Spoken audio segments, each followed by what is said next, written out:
이강민의 잡지사 3호로 9번째 페이지, 안전벨트 매고 들어야 하는 박진감 넘치는 자동차 이야기, 자동차 전문 매체 오토타임스의 박홍준 기자와 함께합니다. 어서 오십시오. 네, 안녕하세요. 자, 오늘도 박홍준 기자가 차 브랜드 이야기를 준비했다고 하는데요. 오늘 소개해 주실 브랜드는 안전하면 떠오르는 브랜드가 되겠습니다. 어떤 회사인지 직접 한번 소개해 주실까요? 네, 잡지사 하면은 빼놓을 수 없는 국가죠. 이 스웨덴, 네.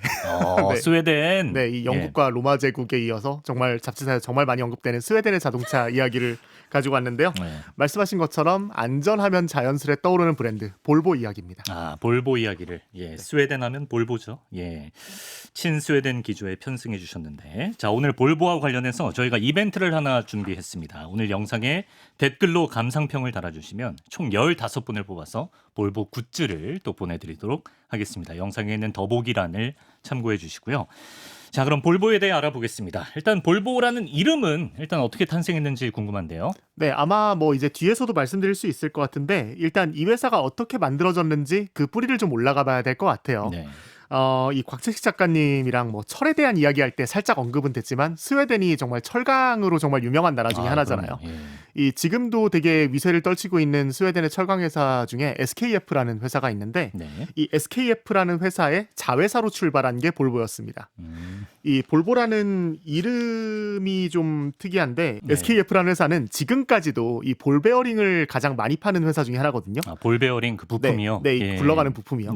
이 부품이 여전히 유명한 회사 중에 하나인데 이 정체성을 투영해서 이 볼보라는 이름을 지을 때 볼베르라는 이 라틴어에서 착안을 했습니다.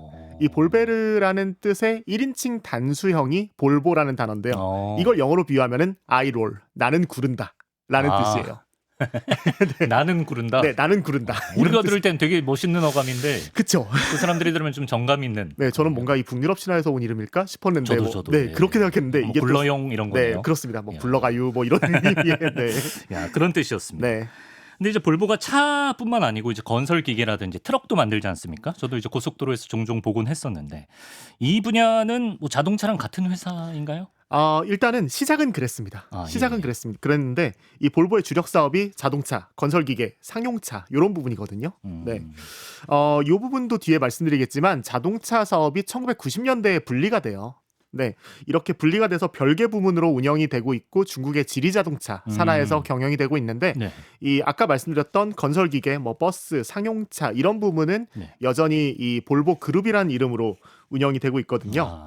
이 재밌는 게 하나 있는데 제가 지난 시간에 이 삼성 자동차에 대해서 소개를 해드리면서 삼성이 자동차 사업하기 이전에 이 굴삭기와 지게차를 만들고 있었다 이런 부분 살짝 언급해드린 적이 있었거든요. 이 부문을 지금은 삼성이 하고 있지 않고요. 이 사업 부문을 볼보 그룹이 인수해서 이 창원의 이 삼성중공업이 운영하던 이 굴삭기 생산 시설을 볼보 그룹 코리아라는 이름으로 현재 우리나라에서 그렇구나. 운영을 하고 있습니다. 네. 경남 창원에 공장이 있다고 하고요. 네. 그러니까 이제 스웨덴의 그 볼보 그룹이 운영하는 건 이제 상용차랑 건설 기계, 자동차도 이제 스웨덴 차라는 인식은 아직까지는 남아 있습니다만, 그렇습니다. 그럼 볼보는 처음에 어떻게 만들어진 브랜드인지 소개해 주시면 좋겠습니다. 네, 시작이 1920년대로 거슬러 올라가는데요. 지금이야 스웨덴 하면은 떠오르는 자동차 회사가 생각보다 많거든요. 사람들이 생각보다 잘 모르는 것 중에 하나가 자동차 하면 유럽 자동차 하면 독일, 프랑스, 영국 떠올리시는데 그렇죠. 스웨덴도 정말 유명한 자동차 생산국 중에 하나예요. 볼보도 있고 지금 볼보 산하에서 떨어져서 운영되고 있는 폴스타라는 회사가 있고요. 네, 볼보에서 파생된 전기차 회사인데 이 폴스타라는 회사가 있고 지금은 자동차 사업을 하고 있지 않지만 그래서 방위 사업체로 더 잘 알려져 있는 사브라는 회사가 있었고요. 사브. 네, 이 사브라는 회사 산하의 상용차 브랜드 스카니아라는 회사가 여전히 운영되고 있는데 이 스카니아라는 회사는 지금 폭스바겐에 인수돼서 운영이 되고 있는 상태고요. 차 좋아하시는 분들이라면은 좀 아실 만한 브랜드인데 이 부가티와 함께 쌍벽을 이루는 하이퍼카 브랜드 코닉세그도 스웨덴 회사입니다.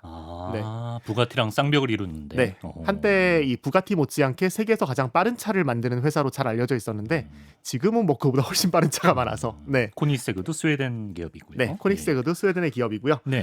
지금 말씀드린 것처럼 이렇게 스웨덴 하면은 떠오르는 자동차 회사가 정말 많지만 이 1920년대 볼보가 탄생할 때는 자동차 사업 것과 이 스웨덴은 딱히 연관성을 찾기가 힘들었습니다. 아, 네. 네. 스웨덴은 뭐 얼추 아시겠지만 정말 혹독한 나라잖아요. 눈 많이 오고 그렇죠. 막 정말 예. 춥고 예. 네. 그런 날씨고 기온 영하로 떨어지고 막 길 얼고 녹으면 이제 막 진흙 때문에 막 진창되고 뭐 그런 지형이거든요. 네, 네. 그 시절 여느 나라가 그렇듯이 뭐 도로 포장도 잘 안 돼 있을 건데 그렇죠. 예. 자동차 사업이 시작되지 않았으니까 대부분의 스웨덴에서 굴러다니는 자동차들은 다 이제 독일이나 프랑스에서 수입된 자동차들이었어요. 그런데 이 차들이 뭐 스웨덴의 날씨에 잘 맞지 않았던 겁니다. 사실 뭐 따져보면은 뭐 독일이나 프랑스에도 날씨 안 좋은 데는 있겠지만 네네. 여기가 스웨덴만큼 날씨가 안 좋진 스웨덴급은 않잖아요. 아니니까 네. 아무리 독일, 프랑스에서 들어왔어도 스웨덴에서는 좀 고장도 나고 했겠네요. 그렇죠. 예. 비교적 따뜻한 나라에서 왔다 보니까 차가 여차하면 다 문제가 생겼다고 합니다. 막 이렇게 뭐 이 길이 너무 울퉁불퉁하니까 서스펜션 금방 망가지고 날 추워지니까 연료 얼고 엔진 오일 굳어서 시동 안 걸리고 예. 당시 기록을 찾아보니까 지금 생각해보면 정말 위험했는데 예. 이 겨울철에 연료가 얼고 엔진 오일이 굳어버리니까 이걸 녹이기 위해서 이 차 밑에다가 모닥불을 피워서 이걸 녹이는 게 일이었다고 해요.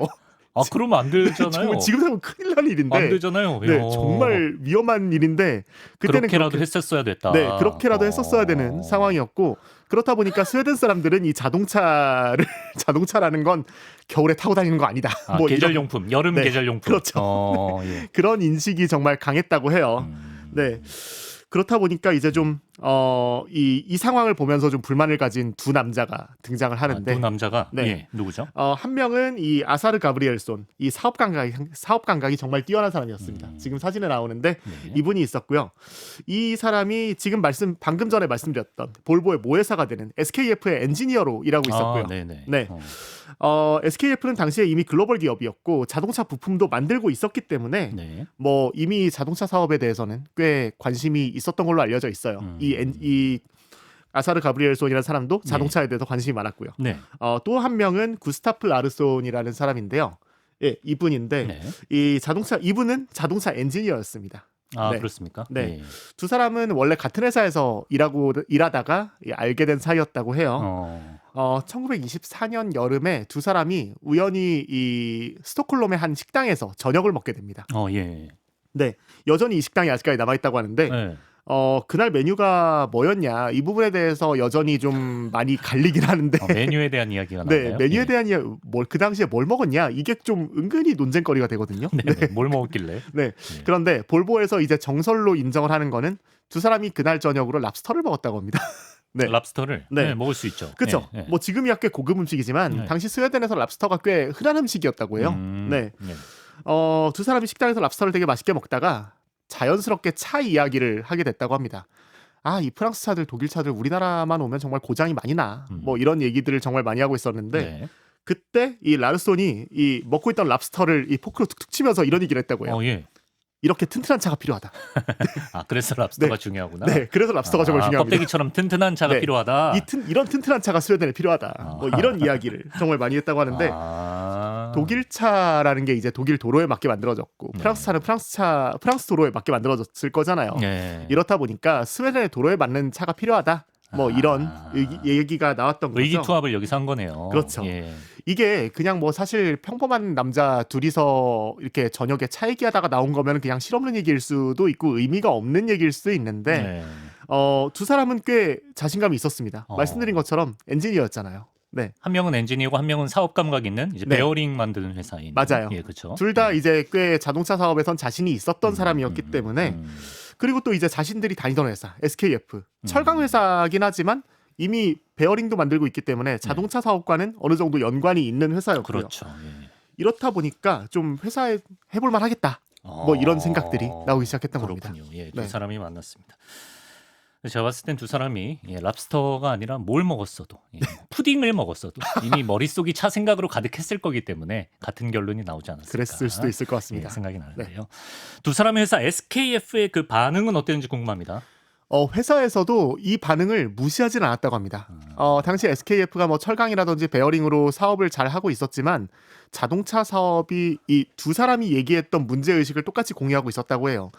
우리도 스웨덴에 맞는 차가 있어야 되지 않을까? 이런 경영층도 이런 생각을 하고 있었기 때문에 네. 자동차 사업이 꽤 성장할 수 있는 유망한 시장이다. 이렇게 판단을 했다고 합니다.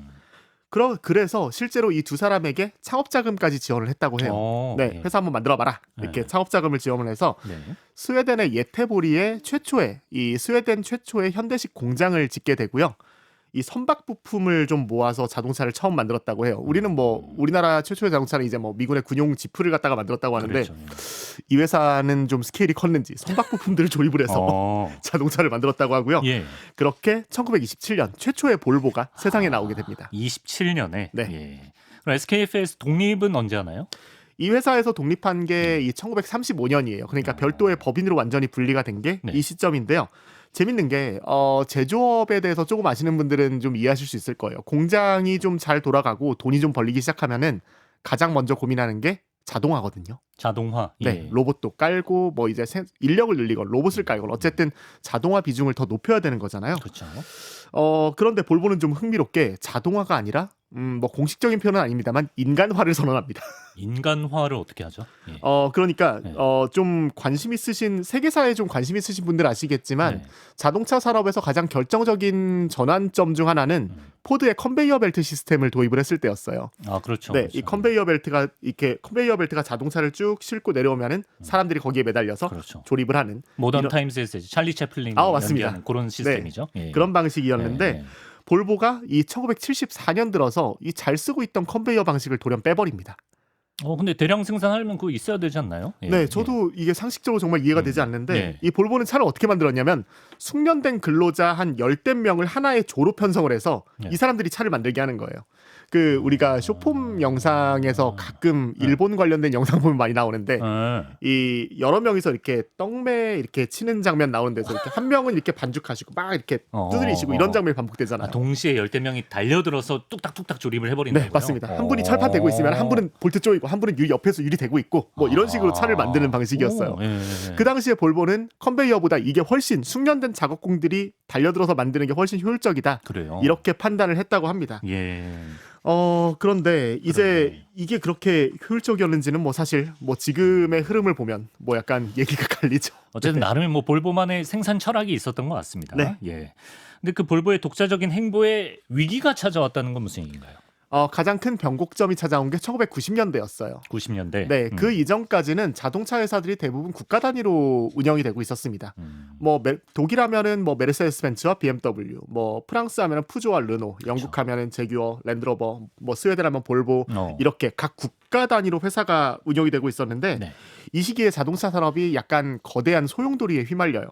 아무래도 좀 이유가 간단합니다. 개발비가 좀 폭발적으로 증가를 하기 시작했어요. 이 아무래도 환경 문제가 대두되기 시작하면서 이 자동차 관련된 배출가스 규제가 본격적으로 논의가 되기 시작하고요.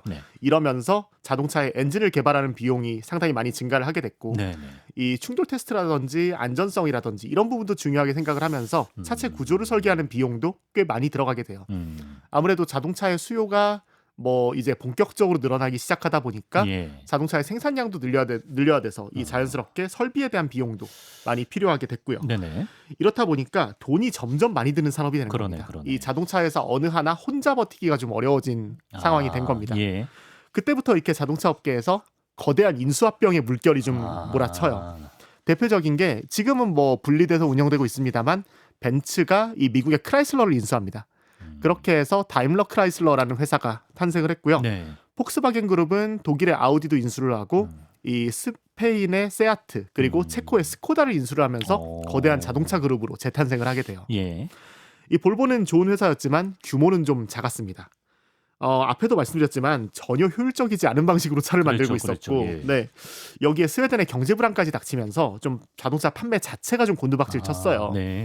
이런 볼보를 1993년 들어서 이 프랑스의 르노가 인수하겠다고 달려드는데 이 주주들의 반발로 무산이 됐다고 합니다. 어떤 이유였는지 정확하게 알려지진 않았지만 르노가 볼보를 인수한다는 것 자체에 대해서 좀 반발이 심했다고 해요. 이런 부분에 대해서 반발이 있었고 이후에 1999년 들어서 포드가 이제 볼보를 인수하게 되는데요. 포드는 한 30여 년 전부터 이 볼보와 협력 관계를 갖고 있었습니다.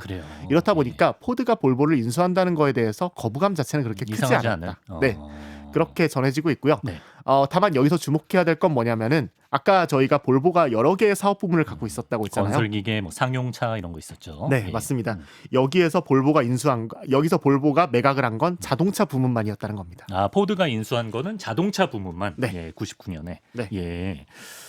아, 근데 아무리 그때 뭐 상황이 안 좋았다고 해도 이제 나라를 대표하는 사실 브랜드이기도 하고 자동차로 그렇죠. 치면 좀 쉽지 않은 선택을 한 것 같은데요. 그렇죠? 네, 그렇죠. 이게 사실 좀 볼보가 그 이전부터 좀 어려웠다곤 해요. 특히 이게 아무래도 자동차 사업 자체가 경쟁이 심화되면서 일종의 레드오션이 됐다 이렇게 판단을 했던 것 같은데 예. 그래도 그렇다 보니까 이 모회사였던 볼보그룹은 좀 선택과 집중을 했다고 합니다. 아무래도 이 자동차 산업은 레드오션이 되고 있지만 네. 본인들이 하고 있던 건설기계나 상용차는 자신들이 잘 헤쳐나갈 수 있다고 생각을 했던 거예요. 그러면 전략적으로 봤을 때 건설이나 상용차가 더 좋다고 판단을 한 건가요? 네, 자동차는 너무 경쟁 치열하다. 자동차 버리고 우리 이 상용차랑 건설기계만 하자. 이렇게 선택과 집중을 하게 된 건데요. 네. 이렇게 매각을 하면 이 포드가 이렇게 볼보를 인수를 하면서 이 당시의 경쟁사였던 미국의 GM처럼 하나의 자동차 그룹을 만들겠다는 꿈을 키우게 됩니다. 포드가요? 네. 예. 이렇게 그 당시에 볼보를 인수를 하면서 같이 인수한 회사가 영국의 제규어와 랜드로버, 에스턴 마틴 이런 회사들을 같이 인수했거든요. 영국도 아시겠지만 90년대 초반에 이 경제 불황이 닥치면서 여러 자동차 회사들이 도산했어요. 네. 이 롤스로이스가 매각이 된 것도 이때였고요. 아무튼 이쯤에 이 포드가 이 제규어 랜드로버 그리고 에스턴 마틴과 함께 엄청 공격적이었네요. 네, 공격적으로 예. M&A를 추진을 하게 됩니다. 예. 포드 체제에서 볼보가 좀 여러 변화를 겪게 되는데요. 기존의 볼보는 원래 후륜구동차만 만들어 왔었어요. 네, 후륜구동 자동차만 만들어 왔었는데 포드에 인수되고 포드의 기술을 공유하기 시작을 하면서 전륜구동 자동차를 만들게 되는 선택을 하게 되고요. 네. 이 디자인에서도 좀 변화가 많이 나타납니다. 네. 우리가 옛날 볼보 하면은 좀 되게 각져 있는 형태의 자동차 많이 생각하시잖아요. 그렇다 보니까 차가 튼튼하고 좀 각져 있다 보니까 이 자동차 업계에선 정말 벽돌 같은 차다 이런 평가를 실제로 벽돌차. 네, 예. 많이 했었는데 네. 이 포드가 인수한 이후에 볼보가 방향이 많이 달라지긴 합니다. 예전에 볼보가 만들었던 전설적인 스포츠카 중에 P1800이라는 스포츠카가 있었어요. 꽤 부드럽고 유선형의 곡선을 갖고 있던 이게 볼보라고 싶은 그런 자동차가 있었는데 예. 이 차에서 영감을 얻은 좀 파격적인 디자인을 많이 채택을 하게 됩니다. 그렇다고 해서 뭐 볼보의 가치가 사라진 건 아니었고요. 네. 뭐 강성, 내구성, 안전 이런 거는 그대로 유지가 됐었죠. 그런데 이게 포드에 인수돼서 잘 운영됐으면 좋을 텐데 예. 2000년대 들어서 또 다른 문제가 나타나요. 어떤 문제가 나타나죠? 볼보가 사실 좀 애매한 위치였습니다. 이게 대중 브랜드라고 하기에는 차가 비싸고 그렇다고 해서 이게 프리미엄 브랜드라고 하기에는 좀 차가 그렇게 번쩍거리지도 않고 그런 것 같아요. 그런 애매한 부분이 있었어요. 예. 그런데 이 2000년대 들어서 프리미엄 자동차 시장을 BMW와 벤츠가 본격적으로 양분을 하기 시작하면서 네. 볼보의 입지가 상당히 흔들리게 됩니다. 여기에 이 모기업인 포드의 상황도 점점 악화가 돼요. 역사 속에서 많이 기억하시겠지만 예. 2007년 들어서 이 미국의 서브프라임 모기지 사태 예. 갑자기 이제 이 금융위기가 닥치잖아요. 그렇지. 예. 이때 이 미국의 소위 빅3라고 하는 네. 포드, GM, 뭐 크라이슬러 이 회사들이 흔들리기 시작하고 이때 그렇지. 포드가 본격적으로 체질 개선을 위해서 볼보를 매각할 준비를 시작을 합니다. 거기서 포드가 이제 볼보를 놓을 생각을 하는군요. 네. 예. 그래서 이제 지금처럼 중국의 지리 자동차로 가게 되는 과정으로 가는 건가요? 예. 네, 맞습니다. 네. 이때 포드가 갖고 있던 회사가 모두 팔려 나가는데 네. 제규어와 랜드로버는 인도의 타타 자동차에 매각이 되고요. 에스턴 마틴은 영국의 한 사업가에 매각을 하고요. 두 회사는 뭐 2007년 그러니까 포드가 워크아웃을 시작하면서부터 바로 매각이 되는데 볼보가 유독 안 팔렸습니다. 볼보가 안 팔렸어요? 네, 볼보가 한 2010년쯤이었나 그쯤 돼서야 매각이 됐어요. 꽤 오랫동안 포드가 들고 있었는데 의외네요. 네. 어쨌든 말씀드린 것처럼 지금 인수를 한 건 중국의 지리 자동차 그룹이었습니다. 그렇죠. 예. 네. 인수 당시 금액이 18억 달러. 지금으로 치면은 우리 돈 한 2조 6천억 원 정도에 인수를 했습니다. 2조 6천억 원? 네, 요 정도에 인수를 했습니다. 예. 그런데 여기서 재밌는 게 뭐냐면은 예. 당시 인수 후보로 유력하게 거론됐던 게 현대자동차였다는 거예요. 아 그렇습니까? 우리나라 현대차가. 현대차가 볼보를 인수한다는 얘기가 있었어요. 네, 우리나라 현대차가 유력한 인수 후보로 거론이 됐었는데 네. 당시 현대차가 막 커지고 있던 상황이었어요. 이미 기아를 인수하고 있었지만 뭐 이렇다 할 외국계 회사를 인수하지 않은 상황이었기 때문에 네. 현대차가 저기에서 몸집을 키우려면은 어느 글로벌 회사 하나 인수할 텐데 뭐 이런 추측들이 정말 많이 나오고 있었거든요. 네. 이렇다 보니까 외신들이 현대차가 생각보다 쌓아놓은 돈도 많고 아마 볼보를 현대차가 사갈 것이다. 뭐 이런 추측을 정말 많이 했습니다. 예.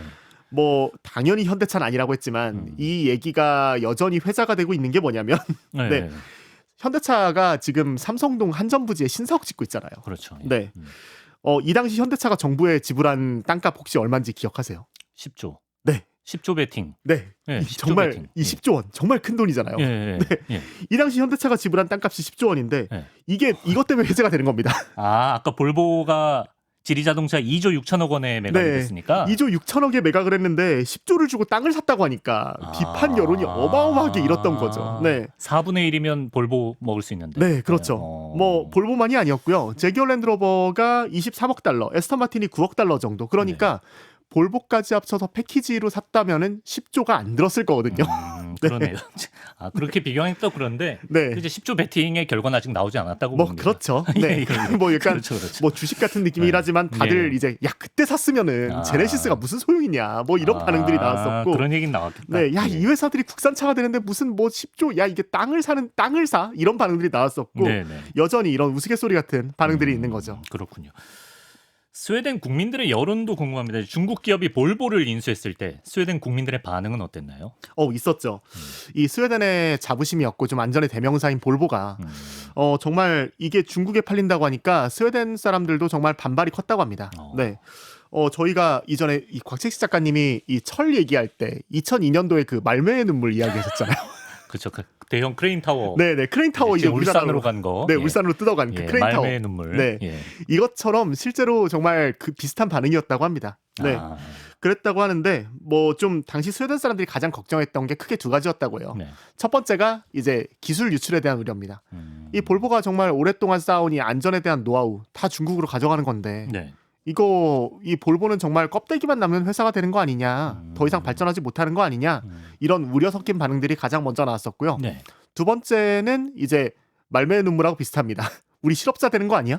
그렇죠. 뭐 생산하던 분들도 계시고. 네, 이 볼보가 스웨덴에 갖고 있던 생산 시설들 이거 그대로 다 뜯어가지고 중국으로 가져가는 거 아니야? 야, 우리 실업자 될 것 같은데 이런 우려가 정말 많았다고 해요. 실제로도 그래서 이 볼보의 근로자들 그리고 이 볼보의 이 시민사회에서 야, 우리가 인수합시다. 국민기업 만듭시다. 이렇게 해서 모금 운동도 벌였었고요. 그래요? 실제로 볼보를 인수하기 위한 컨소시엄까지 구성을 했었다고 합니다. 그 정도로 이 스웨덴 국민들의 반대가 정말 심했다고 하는데 이쯤에 이 볼보를 인수하기로 한 이 지리자동차의 리슈프 회장이 입장을 냅니다. 어떤? 뭐라고 입장을 내냐면은 그 워딩을 그대로 말씀드리자면은 볼보는 호랑이다. 우리는 볼보는 호랑이다. 네, 볼보는 호랑이다. 우리는 이 호랑이를 산속으로 다시 돌려보낼 거다. 이렇게 얘기를 했다고 해요. 좀 중국스러운 비유긴 한데 진짜 중국스럽네요. 네, 정말 중국스러운 비유긴 한데 지리네요. 네. 지리자동차답게. 정말 지를 정말 무슨 얘기야? 볼보가 호랑인데 산속으로 돌려보낸다? 네, 그러니까 볼보가 있어야 할 곳에 있게 하겠다라고 설명을 한 거죠. 스웨덴에 있게 하겠다는 거예요? 네, 볼보를 뭐 중국으로 뜯어올 생각이 없다. 볼보는 스웨덴에 있어야 볼보답다. 이렇게 은연중에 비유를 한 건데요. 실제로 지리자동차가 볼보를 인수를 하면서 거금에 투자만 했습니다. 뭐 경영진을 바꾼다거나 생산시설을 옮긴다거나 이런 걸 하나도 안 했고요. 생산시설도 안 옮겼어요? 네, 안 옮겼습니다. 진짜? 네, 실제로 이 볼보의 창업자들이 만들었던 예테보리에 있는 생산시설이 여전히 가동이 되고 있고요. 여전히 여기에서 연구개발이 이루어지고 있어요. 경영진들도 여전히 스웨덴 사람들이고 그냥 정말 자금만 지원하고 있고 기술만 이전받게 됩니다. 기술만 이전받는군요. 네. 이렇다 보니까 좀 볼보는 이 막대한 자금을 바탕으로 이 고도의 성장세를 이어왔고요. 지리자동차도 볼보에서 이전받은 기술을 바탕으로 아주 성공적으로 성장을 하고 있는 중국 자동차 회사로 평가를 받고 있어요. 이렇다 보니까 글로벌 시장에서도 상당히 성공적인 M&A 사례로 평가를 받고 있습니다. 성공적인 사례로. 네. 근데 이제 유럽 기반차가 중국 회사에 팔리거나 아니면 중국에서의 생산 비중을 좀 늘리거나 하면 항상 따라붙는 걱정이 품질이 좀 떨어지게 되는 거 아니냐, 이게 항상 따라붙잖아요. 볼보는 그런 문제 없었습니까? 실제로 지금 볼보가 중국에 인수되고 나서 가장 걱정하시는 부분들이 그거긴 해요. 결론부터 말씀드리자면은 품질 문제는 지금까지는 나타나지는 않았습니다. 아, 그렇습니까? 네. 그러니까 뭐 이렇게 이 많은 분들이 걱정하시는 대로라고 한다면 안전하던 볼보가 갑자기 막 차가 되게 잘 찌그러지고 고장이 잘 나고 막 별점 충돌 테스트에서 별 5개 받았어야 되고 갑자기 막 3개 받고 이랬어야 되는데 네. 여전히 그 볼보의 명성은 유지를 하고 있고요. 네. 오히려 지리 자동차가 볼보의 이 생산 방식과 연구 개발 방식을 그대로 답습을 했습니다. 중국에서 생산되는 차도 스웨덴에서 생산되는 차와 같은 설계, 같은 부품, 규격 뭐 이런 테스트 과정을 그대로 거치고 있고요. 네. 대표적으로 볼보가 이 중국의 다칭과 청두에 생산 시설을 갖고 있는데 네. 여기서 생산된 차도 뭐 미국이나 유럽 시장으로 똑같이 수출되고 있고 품질 문제가 만약에 뭐 생겼다고 한다면은 아마 뭐 이쪽으로 수출되는 게 전혀 불가능했을 겁니다. 네. 또 하나 중요한 점은 연구개발 구조인데 앞에도 말씀드렸지만 이 볼보의 핵심 연구개발센터는 여전히 스웨덴 예테보리에 있고요. 네, 차의 기본 설계, 안전기술, 플랫폼 구조 뭐 스웨덴에서 그대로 이뤄지고 있다는 점도 여전히 영향을 미치고 있습니다. 그러니까 앞에서 이제 스웨덴에 있던 생산 설비를 그대로 놔뒀다는 거는 거기 있던 건 그대로 가져가고 네. 또 중국에서도 이제 다칭이나 청두에서는 당연히 이제 공장을 돌리는 거고 네, 예, 그런 시스템이라고 보면 되는 거겠죠. 예. 자, 그리고 이제 볼보가 이제 앞에서도 말씀드렸지만 볼보 하면 떠오르는 키워드가 안전입니다. 안전. 예. 이런 인식은 왜 생긴 겁니까? 볼보는 사실 처음부터 대부분의 자동차 회사들의 창업자들이 회사를 만들겠다라고 결심할 때 내세우는 게 뭐냐면은 저 경쟁사보다 빠른 차를 만들 거야. 아니면은 난 세계 최고의 차를 만들 거야. 뭐 완벽한 차를 만들 거야. 이런 목표를 갖고 시작을 하시거든요. 네. 그런데 볼보는 그런 목표가 없었습니다. 아, 예. 네, 그냥 스웨덴에서 탈 수 있는 튼튼한 차를 만들자. 이게 목표였어요. 아, 스웨덴의 환경에서도 버틸 네. 수 있는 튼튼한 차. 그렇지, 네. 중요하죠. 그게 목표였습니다. 말씀드린 것처럼 스웨덴은 뭐 겨울도 정말 길고 네. 도로 환경도 정말 거칠거든요. 네. 네. 그러다 보니까 차를 설계할 때 가장 고민해야 되는 부분이 이 사람을 편하게 하는 구조였습니다. 네. 그래서 볼보는 초기부터 차를 만들 때 이런 생각을 했다고 해요. 오래전부터 강조해온 말인데 네. 자동차는 사람이 운전한다. 따라서 안전이 중요하다. 이 철학이 실제 기술로 이어지고 있습니다. 아, 일단 기본적인 철학이 안전입니다. 안전. 자동차 부품 중에 안전하면 직관적으로 떠오르는 부품은 아무래도 안전벨트겠죠. 예, 근데 지금의 3점식 안전벨트를 볼보가 발명했다면서요? 맞습니다. 3점식 안전벨트 그게 뭐야라고 좀 이해하기 어려우신 분들이 있을 수도 있는데 3점식? 네, 예. 3포인트. 우리가 3포인트. 지금 메고 있는 안전벨트라고 생각하시면 됩니다. 그게 3포인트입니까? 네, 예. 이 양쪽 골반과 어깨를 받쳐주는 그렇죠. 이 3점식 안전벨트라는 건데요. 예. 1959년에 볼보의 엔지니어인 닐스 볼린이 처음으로 고안을 했습니다. 이 닐스 볼린이라는 사람 볼보에 있기 전에는 항공기 엔지니어였는데요. 네. 이 항공기의 안전벨트 우리가 지금 비행기 탈 때 이렇게 체결하는 허리만 2점식 벨트 하죠, 있잖아요. 허리만. 네, 예. 허리만 채워주는 이 안전벨트 있잖아요. 네. 이걸 고안한 사람이기도 해요. 이 항공기 허리만 잡아주는 비행기 스타일이 2점식이군요. 네, 2점식입니다. 3점식은 여기 이렇게. 네, 띠처럼. 이렇게 어깨에서 띠를 어깨까지. 내는 아, 이게 이해했습니다. 3점식이고요. 예, 예, 네. 예. 그 전까지 자동차 안전벨트도 허리만 잡아주는 2점식 안전벨트였는데 네. 우리 비행기 타면 말씀하신 것처럼 우리 비행기 타면 매는 벨트 그 방식이었고요. 네. 이 벨트방 근데 이 벨트방 2점식 벨트 방식의 문제가 뭐였냐면은 네. 충돌이 나면은 상체가 앞으로 튀어나가면서 2차 사고가 발생한다는 그럴 것 거였습니다. 같아. 그럴 것 같아. 네. 그래서 어깨와 허리를 동시에 잡아주는 구조가 필요했던 거고요. 네. 놀라운 게 그 다음입니다. 네. 볼보가 이 기술을 특허로 등록하지 않았습니다. 3점식을 개발해놓고 네. 이거 왜 특허 안 했지? 예. 왜 다른 안 자동차 회사들도 아무래도 좀 자유롭게 사용할 수 있도록 무료로 공개를 한 건데요.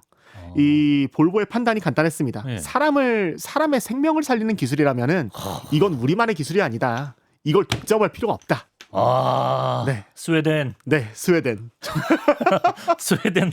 역시 스웨덴. 대단하네. 네, 정말 대단한 나라죠. 대인배. 네. 좋은 거 나눠 쓰자 이거죠. 그렇죠. 좋은 건 예. 나눠 쓰자. 이건 우리가 개발했지만 우리만을 위한 기술이 아니야. 이거는 모두의 안전을 위해서 모두에게 필요해라고 해서 특허를 등록을 하지 않고 개방을 하기에 이릅니다. 대단한데요. 네. 예. 이 결정 때문에 지금까지 전 세계에서 수백만 명이 생명을 구했다고 해요.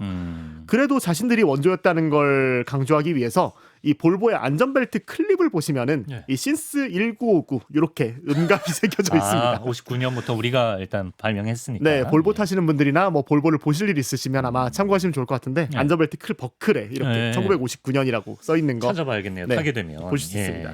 네. 이건 무슨 말입니까? 볼보가 전 세계에서 유일하게 사슴 충돌 테스트를 자체적으로 수행한다던데요. 네, 이 스웨덴이나 북유럽 지역에서 운전해 보신 분들 아시겠지만 이 운전하다 보면 예상치 못한 위험이 하나 튀어나오는데 이게 우리나라에서는 그게 고라니나 멧돼지인데 스웨덴에서는 무스라는 이따만한 사슴이 튀어나와요. 말이 사슴이지 무스는 고라니랑 차원이 다르죠. 정말 엄청 차원이 크잖아요. 다르죠. 네. 이 북유럽에선 이 무스가 도로로 뛰어드는 사고가 꽤 흔하다고 합니다. 네. 문제는 방금 말씀드린 것처럼 이 동물이 생각보다 엄청 크다는 건데요. 그렇죠. 예. 사실 몸무게가 400kg에서 700kg 정도 된다고 해요. 예. 네. 키가 뭐 2m가 넘는다고 하니까요. 그래서 차와 충돌하면은 일반적인 동물 사고와는 차원이 다르다고 합니다. 그렇겠네요. 네, 우리가 이 온로드에서 일반적으로 고라니하고 로드킬 사고가 발생하면은 네. 대부분의 차들은 대부분의 사고는 범퍼에 부딪히거든요. 고라니 키가 크지 않으니까. 네, 그렇게 크지 않으니까요. 부딪히면 대부분 범퍼에 부딪히고 튕겨 나가거나 뭐 이렇게 끝나는데 네. 무스는 말씀드린 것처럼 이만하니까 2m가 넘으니까 차랑 부딪히면은 얘가 그대로 차에 쓰러지는 겁니다. 아, 그러네. 뭐 네. 앞유리 나가고 다 그러겠네요. 그렇죠. 이 몸통이 차 위로 그대로 넘어와 버리니까 차의 앞유리와 A필러가 손상을 입는 거죠. 탑승 공간으로 이 엄청 거대한 물체가 떨어지니까 네. 이 북유럽에서는 무스 충돌 사고가 굉장히 치명적인 사고로 언급이 된다고 해요. 네. 이 문제를 해결하기 위해서 볼보는 실제로 사슴 충돌 상황을 가정한 시뮬레이션 테스트를 실제로 하고 있다고 합니다. 당연히 이제 모형 사슴으로 하겠죠. 아, 그렇죠. 예, 그렇죠. 당연히 이제 모형 사슴으로 충돌 테스트를 하고 있고요. 재밌는 건 요즘은 좀 많아졌는데 긴급 제동 시스템. 저희가 FSD 얘기할 때 한번 언급을 했었는데 앞에 차가 있거나 보행자가 튀어나오거나 하면 차가 스스로 브레이크를 밟는 이런 기술 있잖아요. 네. 이 기능을 볼보가 뭐 처음 상용하진 않았지만 이 보편화하는 데 정말 큰 역할을 했거든요. 볼보가 2000년대 초반부터 시티 세이프티라는 이름으로 상용화를 시작을 했는데 초창기에는 뭐 차, 벽, 보행자 뭐 이 정도만 인지를 하는 기술이었는데 볼보는 감지 범위를 처음으로 동물까지 확대를 해서 이 로드킬 방지 기술이라는 개념으로 확장을 시키기도 했습니다. 그런 쪽으로 기여를 많이 했네요. 네. 요새는 이제 긴급 제동 시스템 같은 것도 탑재된 차량들이 점점 많아지고 있고 좀 안전에 있어서 뭐랄까 좀 상향 평준화된 느낌인데, 근데 여전히 볼보만이 가진 어떤 강점과 차별점이 있다면서요? 예. 맞습니다. 요즘 차들 전반적으로 예전보다 훨씬 안전해진 건 사실이에요. 그렇다 보니까 이젠 뭐 다 요즘 차들 거의 다 안전한데 뭐 볼보라고 뭐 특출날 거 있어? 이런 생각하시는 분들 많은데 한 가지 중요한 차이가 있습니다. 어떤 차이입니까? 충돌 테스트라는 건 정해진 상황만 평가한다는 거예요. 네. 이게 무슨 말씀이냐면 예를 들어서 충돌 테스트라는 건 정해진 속도로 정해진 각도로 정해진 면적만 충돌을 시킵니다. 네. 그렇죠. 이걸 비틀어 말하면은 고부위만 보강하면 된다는 거예요. 네. 그런데 실제 도로에서는 사고가 전혀 다르게 발생하거든요. 그렇지. 뭐 이렇게 차와 차가 서로 비스듬하게 부딪힐 수도 있고 그렇죠. SUV와 소형차가 부딪힐 수도 있고 뭐 차가 도로를 이탈해서 나무나 구조물에 꽂힐 수도 있고 정말 다양한 사고 시나리오가 발생을 하는데 볼보가 실제로 하는 테스트이기도 한데요. 차가 절벽에서 굴러떨어질 수도 있잖아요. 그렇죠. 네. 이건 신차 안정도 평가에선 구현할 수 없는 테스트입니다. 그렇죠. 네. 그래서 볼보는 오래전부터 이런 생각을 했다고 해요. 시험에서 안전한 차보다는 실제 사고에서 안전한 차를 만들자. 실제 사고에서 안전한 차. 네. 시험은 의미 없다. 실제 사고에서 얼마나 안전하냐가 중요하다. 근데 그걸 시험을 해야 알 수 있는 거 아닙니까? 그렇죠.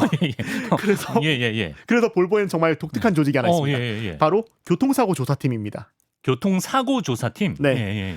볼보가 1970년대부터 실제 교통사고 현장을 조사를 해왔다고 해요. 교통사고가 발생하면은 이 보험사랑 같이 출동해서 이 엔지니어들이 직접 현장을 살펴보고 뭐 사람 구조하는 것도 중요하지만 차 찌그러진 거 보는 거예요. 그 데이터로 쓰는 거구나. 네, 경찰이랑 보험사랑 같이 조사해서 이거 어떻게 난 사고예요? 라고 이렇게 조사해서 이 사고였으면은 이 부분이 좀 취약할 수 있겠네. 이 차체의 범퍼 부분을 좀 더 보강을 해야겠다. 이렇게 연구를 했던 거죠. 그런 게 이제 시험이 아니라 실제 사례를 통해서 배운다는 거구나. 네, 그렇죠. 사실 저였다면 약간 화가 났을 것 같은데 이제 조사하면서 이 내가 운전자분 내가 차주면 화날 것 같은데. 화나죠. 좀 저리 좀 가. 저리 좀 가. 지금 나부터 꺼내줘요. 뭐 이래야 되는데. 그렇죠. 이 차주분한테 죄송하지만 저희가 이거 차 좀 가져가서 좀 연구해봐도 되겠습니까? 뭐 이런 사례도 있었다고 하고요. 이렇게 축적한 사고 데이터가 수만 건 이상이라고 하고요. 볼보는 실제로 이 사고 데이터를 홈페이지를 만들어서 무료로 개방하고 있습니다. 그래요. 네. 진짜 안전의 진심이네. 네, 이렇게 해서 이 안전한 차를 만드는데 연구를 많이 활용을 하고 있는데 예를 들어서 뭐 운전자의 척추를 좀 더 보호할 수 있도록 시트를 보강을 한다든지 뭐 차가 전복됐을 때 탑승자를 보호할 수 있도록 지붕을 더 튼튼하게 만든다든지 이런 거는 뭐 안전 테스트에선 구현할 수 없는 부분이거든요. 네. 이런 부분들을 좀 더 집중을 한 거죠. 예전에 스웨덴 본사의 이 예테보리 공장에 한번 취재를 실제로 다녀온 적이 있었는데, 예. 네, 이때 안전 연구를 총괄하시는 분하고 인터뷰를 한 적이 있었거든요. 네. 한 50여 년간 쌓은 조사에서 가장 이 50여 년간 데이터를 쌓아왔는데, 네. 이 50여 년간 쌓인 데이터의 핵심이 이거였다고 합니다. 뭡니까? 흥미로운 게 뭐냐면은, 네. 아무리 차를 튼튼하게 만들어도 결국 안전벨트 안 매면 다친다. 그리고 대부분의 사고는 50km 내외에서 발생하더라. 이거였어요. 50km 내외에서? 네. 이게 60년간 쌓은 데이터의 결론이었다고 합니다. 수만 건 데이터의 결론은 되게 네. 기본적인 데 있었네요. 네. 벨트 안 매면 큰일 나고 대부분의 속도는 빠른 속도에서 나는 게 아닙니다. 라는 거였어요. 네. 이게 흥미로운 게 뭐냐면 이 당시에 볼보가 우린 스포츠 모드 없애겠다 라고 발표를 했었거든요. 그래요. 2019년쯤이었던 걸 2019년, 2020년쯤이었던 걸로 기억하는데요. 네. 그리고 모든 차의 최고 속도를 180km로 제한하겠다. 이런 발표도 했었어요. 예. 이걸 왜 없애냐? 니네 성능에 자신 없어서 그러지. 뭐 이런 얘기들을 정말 많이 했었는데 이 당시에 안전 담당 이 임원의 입장이 매우 확고했습니다. 왜요? 예, 실제로 방금 말씀드렸잖아요. 50km에서 사고가 많이 나더라. 예, 실제 사고는 180km에서 나는 사고는 거의 없다. 이때는 사람들이 다들 긴장하고 운전한다. 네. 이렇게 얘기를 했는데 다만 자신들은 이 안전에 위협이 되는 요소가 막 0.0001%도 있다면은 그 리스크는 다 없애는 게 맞다고 생각을 했대요. 그게 최고 속도와 스포츠 모드였다는 거죠. 이 안전임원 정말 남다르구나 싶었던 게 그때 제가 이제 인터뷰 끝나고서 네. 제가 항상 인터뷰할 때 마지막에 물어보는 것 중에 하나가 마지막으로 뭐 제가 물어본 것 중에 못한 말 있으세요? 하고 싶은 말 있으세요? 라고 물어보는데 이분의 말이 정말 명확했습니다. 네. 뭐라고 했나요? 한국 독자 여러분 운전할 때 꼭 안전벨트 매세요. 이거였습니다. 안전벨트 무조건 매라. 네, 안전벨트 예. 무조건 매라. 정말 중요하다. 이거였고요. 네. 안전벨트가 그만큼 중요하다는 것도 있는데 안전벨트를 안 매면은 이 자동차 설계적으로 작동하지 않는 안전 기능들도 있거든요. 이 대표적인 게 에어백입니다. 네. 에어백 그렇죠. 네. 예, 그렇습니다. 좀 이제 그 밖에도 볼보에서 시작된 기술도 많은데 제가 좀 빠르게 설명을 드리면 어린이용 뒷좌석 시트도 볼보에서 개발을 했고 그리고 이제 뭐 뉴스 같은 데서 자동차 차량 충돌 테스트 할 때 안에 있는 인형 있잖아요. 더미라고 하는데 그 더미를 성인 남성이 아닌 뭐 여러 이제 분류 노인 어린아이용 뭐 이렇게 더미를 다양화한 것도 볼보 또 그리고 사이드 미러에 주황색 불 들어오는 거 뒤에서 뭐 차 오거나 할 때 그런 것도 볼보에서 개발한 기술이라고 하니까 진짜 안전에 진심인 회사다 알 수가 있습니다. 볼보의 디자인과 감성 얘기를 좀 해보면 좋겠는데요. 볼보의 디자인 철학이 있다면 뭐라고 보십니까? 볼보의 디자인이 한 가지 키워드를 기억하시면 좋을 것 같아요. 바로 스칸디나비안 디자인이라는 건데요. 특징이 굉장히 명확합니다. 굉장히 단순하다는 거예요. 네. 우리가 요즘 그 스웨덴 브랜드의 이 종합 가구 매장 있잖아요. 네, 이케땡. 네, 예. 거기 가보시면 이제 거기에 있는 가구들 보시면 아시겠지만 스칸디나비안 가구들 보시면은 정말 불필요한 장식 줄이고 정말 기능만 남겨놓잖아요. 허옇고 심플하고. 네. 예. 볼보가 이런 디자인 철학을 그대로 반영을 하고 있어요. 네. 두 번째가 좀 기능 중심인데요. 보기엔 좀 멋없는 것보다는 실제로 이게 얼마나 쓰기 편한지 이걸 좀 중요하게 생각을 합니다. 네. 네. 세 번째가 이제 자연과의 조화인데 이 북유럽 하면 이제 좀 친환경 뭐 이런 이미지도 되게 강하고 실제로 북유럽 사람들은 환경 이 자연과의 공생 뭐 조화 이런 걸 중요시 생각하는 그런 라이프 스타일을 살고 있거든요. 이렇기 때문에 이 부분이 디자인에서도 굉장히 자연스럽게 드러나고 네. 실제로 소재와 색감을 선택하는 데 있어서도 중요하게 작용을 한다고 합니다. 예. 그래서 실제로 볼보를 보면은 다른 프리미엄 브랜드랑은 조금 달라요. 독일 브랜드들이 좀 기술적인 부분, 역동적인 부분, 뭐 아니면은 뭐 일부 브랜드 같은 경우에는 되게 화려한 부분들을 강조를 하지만 네. 볼보는 좀 차분하고 따뜻한 분위기를 좀 강조해요. 네. 좀 전체적으로 느껴지는 것 같아. 네, 실제로 볼보의 디자이너분들하고 얘기를 해보면은 디자인의 테마를 어디로 많이 잡고 하세요 하면은 이 북유럽 가정에서 볼 수 있는 따뜻한 거실 이런 느낌에서 착안을 많이 한다고 합니다. 예, 예. 약간 철학적이긴 한데 전 안 예. 가봐서 네. 이 철학적이긴 한데 아까 예태보리 가보셨다면서요? 예태보리 가보긴 가정 방문을 안 네, 하셨구나. 가정 방문을 안 해봐서 예, 예, 예. 네, 그런 부분이 있긴 한데 예. 그렇기 때문에 이제 인테리어를 구성할 때도 뭐 천연 목재, 울 소재, 좀 부드러운 가죽 이런 부분을 정말 많이 활용을 하고 있어요. 네. 실제로 볼보 디자이너 분 중에 한국인 디자이너 분이 계시는데 네. 지금은 뭐 다른 데 계시긴 하지만 이분도 비슷한 얘기를 하시더라고요. 그런 네. 디자인에 있어서 예. 그리고 토르의 망치 헤드램프 이건 네. 뭐죠? 예. 이게 볼보의 최근 디자인에서 정말 중요한 요소죠. 예. 방금 말씀하신 것처럼 토르의 망치 헤드램프인데 사진에 나오죠. 이게 지금 볼보의 디자인 시그니처 중 하나로 자리 잡고 있는데 저기 멸니르인가요, 저게? 네, 그렇죠. 예. 멸리르죠. 예. 이 이 북유럽 신화에서 등장하는 이 천둥의 신 토르가 사용하는 이 망치의 모양새에서 영감을 얻어서 이 LED의 주간 주행 등을 이 토르 망치 형태로 착안을 해서 활용을 하고 있습니다. 네. 약간 이 주간 주행 등이 멀리서 봤을 때 저 차는 볼보다라는 걸 단번에 알아챌 수 있게 해주는 거죠. 그러네. 예. 이제 슬슬 마칠 때가 돼서 요 질문을 드려야 될 것 같습니다. 볼보가 유독 한국에서 인기가 많은 편이라면서요? 예, 인기 비결이 뭐라고 보시나요? 아무래도 이게 좀 뭔가 새로움을 찾는 거 아닌가 싶습니다. 네, 이 벤츠, BMW, 아우디 뭐 독일차 좋은 거 아는데 네. 이게 다른 거 없나? 남들 다 타는 거 말고 난 좀 새로운 걸 찾고 싶은데 이런 걸 생각하시는 분들이 예. 더러 있는 것 같거든요. 네.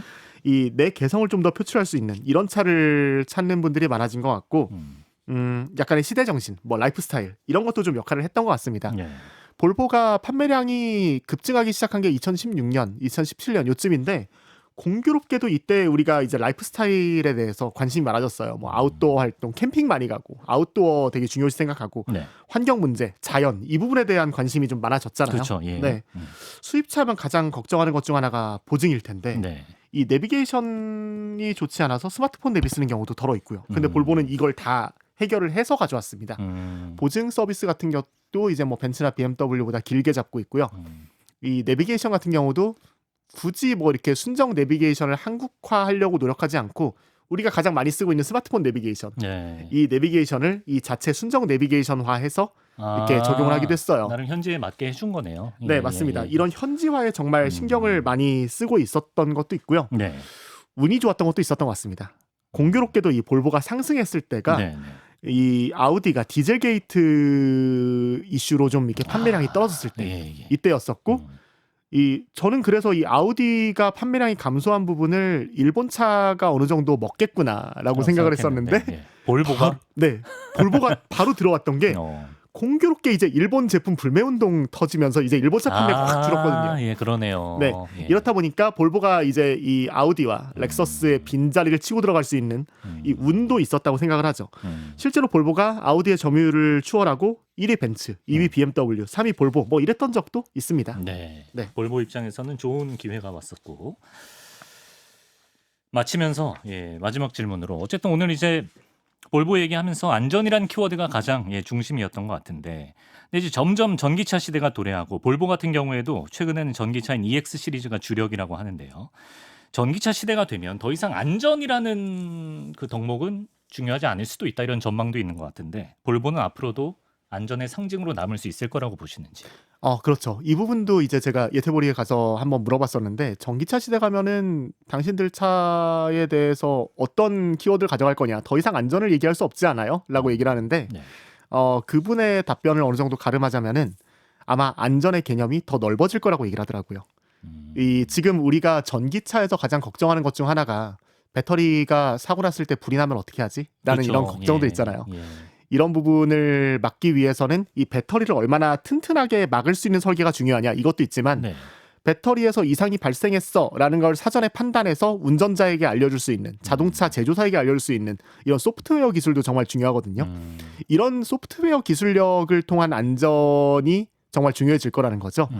뭐 이런 부분도 있을 거고 좀 더 나아가서 이 운전자를 관찰을 해서 이 운전자가 운전자의 맥박이 어제만 좀 다른데 뭐 병원으로 가야 되는 거 아닌가? 뭐 이렇게 운전자의 건강을 모니터링할 수 있는 헬스케어. 그러니까 그렇지. 일종의 운전자의 자동차 자체의 안전을 넘어서 운전자의 안전까지 고려를 하는 좀 더 광의적인 개념으로 발전을 할 수 있을 거다.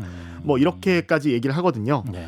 뭐 이제 별 몇 개냐라기보다는 좀 더 광의적인 개념의 안전의 대명사로 우린 발전할 수 있을 거다. 볼보는 이런 이야기를 지금 하고 오히려 있습니다. 더 챙겨야 될 안전의 영역이 넓어지는 거기 때문에 어떤 볼보의 기본 철학이 더 빛을 발할 수 있을 것이다.